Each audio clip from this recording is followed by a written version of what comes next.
ساعدوني بليز. ساند هيلب. SOS. يعني هو انا مش كويسه؟ انا بقول انسانه كويسه. وامي مش كويسه؟ امك لا امي مش كويسه. ليه؟ لا امي كويسه فوق دماغ اي حد. انت هتقف ترتاحي هنا ولا ايه؟ لا احترمي نفسك وقعدي.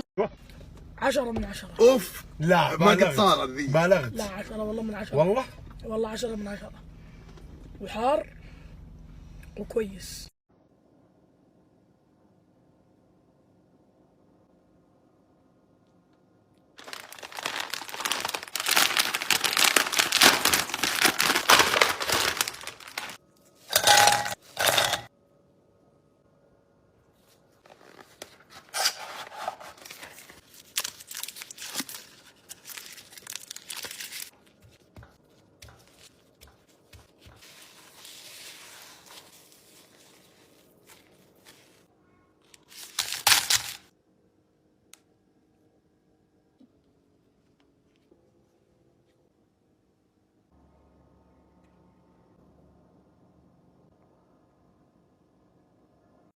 أهلين، سويت اليوم صينية دجاج بالبطاطس مرة سهلة ومرة لذيذة.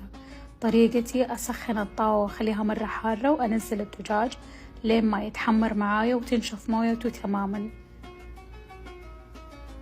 بعدين أضفت الزيت فص ثوم وأقلبهم دقيقة كذا مع بعض. بعدين أقلبهم مع بعض.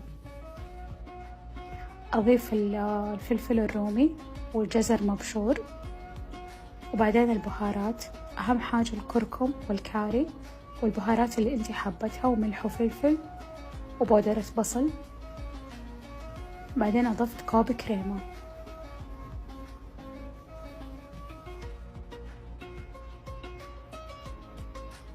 وأضفت بطاطس مقلية أو بالقلاية الهوائية اللي انتي حابتها.